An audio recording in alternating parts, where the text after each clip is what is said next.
Capítulo 90. Intrusão imprevista. Então, é verdade que vocês podem roubar as almas das pessoas? Perguntou Luiz, com um tom de falsa casualidade. Ele tentava disfarçar o interesse genuíno com um leve sarcasmo, mas seu olhar atento denunciava sua curiosidade. O homem parecia fascinado pela misteriosa figura. A sombra, sentada em uma pedra próxima, o observava com um sorriso enigmático. Seu instrumento repousava em seu colo, e ela ocasionalmente dedilhava algumas notas suaves, que se misturavam com o som das folhas farfalhando ao vento. Depende do que você considera uma alma, respondeu ela, sua voz suave e melódica. Podemos consumir o que resta da energia vital, sim. Mas roubar almas é uma visão um tanto dramática. No fim, é apenas energia se transformando, quase o mesmo que vocês fazem ao absorver a mana. Luiz assentiu lentamente, processando a resposta. Ele parecia intrigado e desconfortável ao mesmo tempo, mas a presença da mulher já não o deixava tão inquieto quanto antes. E quanto a esse lance de que vocês só conseguem andar à noite? A sombra riu suavemente, como se a pergunta fosse uma piada. Logo, apontou para o céu, deixando que os raios de sol que passavam entre as folhas respondessem à pergunta por si só, resultando em um Luiz levemente envergonhado pela tola questão. Ana observava a interação com uma expressão indecifrável. No início, a atmosfera era marcada por desconfiança e tensão, mas com o passar dos dias, todos começaram a se acostumar com a presença peculiar da nova integrante. As músicas que ela tocava durante as noites ao redor da fogueira e o modo como seu cantarolar harmonizava com o de Ana durante as caminhadas silenciosas traziam um ar de aventura à jornada, uma distração bem-vinda do peso de seus propósitos de vingança. Ironicamente, a existência da sombra tornava tudo menos sombrio. Então, quem é a pequena coletora que você mencionou antes? Perguntou Eva aproveitando a pausa na conversa, tentando não parecer intrometida. A sombra olhou para o nada por um momento, como se estivesse relembrando memórias distantes. Ela é uma companheira que não vejo há algum tempo. A última de nós, explicou a sombra, com um tom melancólico. Vendo que muitas sombras já tinham estabelecido bases em várias áreas do mundo, ela decidiu apenas coletar artefatos abandonados pela mãe. Enquanto falava, a sombra acariciou o alaúde em suas mãos com ternura, como se fosse um tesouro precioso. Este instrumento foi um dos tesouros que ela encontrou.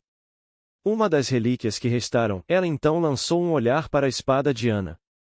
Ela também mencionou esse estranho item, mas pelo que me disse, era muito menor, mal chegava a 60 centímetros. Ao ouvir isso, Alex parou de caminhar, seu olhar fixo em Ana.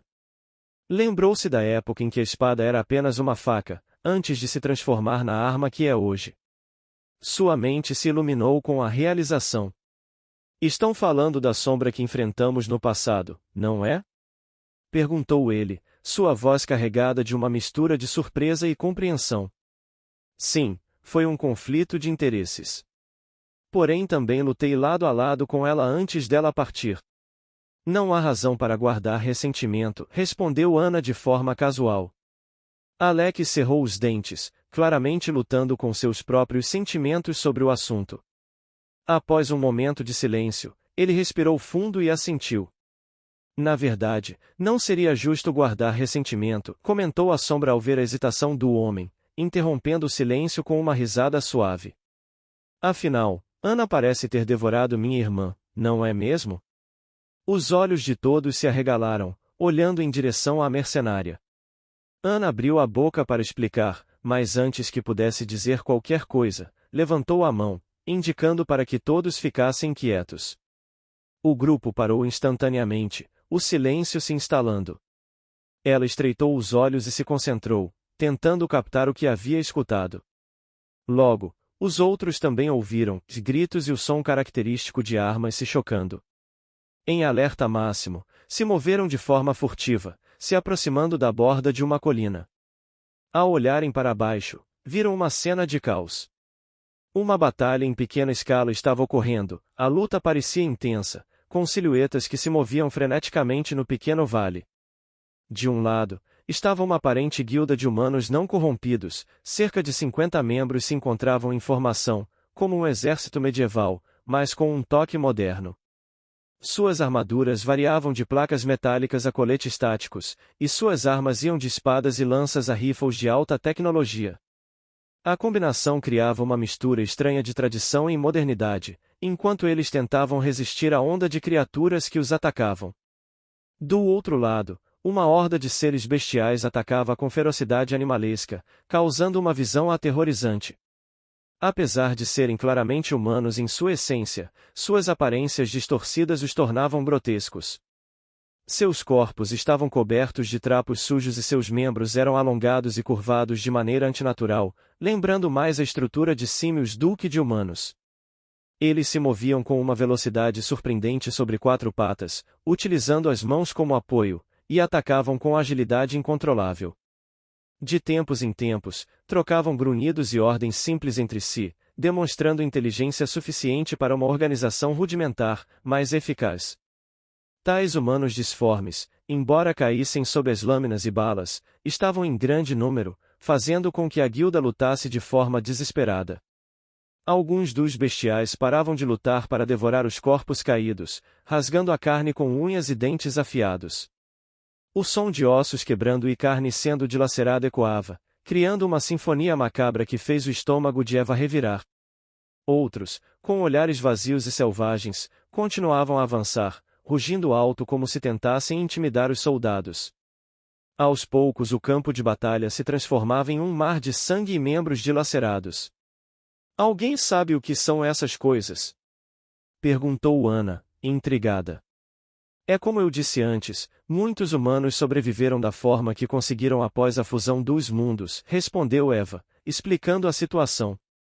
Isso fez com que surgissem algumas variantes bizarras. Devíamos desviar disso, sugeriu Luís, visivelmente preocupado. Perdemos essa chance ao nos aproximarmos tanto, murmurou Ana, balançando a cabeça em discordância. Seus olhos se fixaram nos bestiais que, ao longe, pareciam ter notado a presença do grupo. Estamos sendo observados.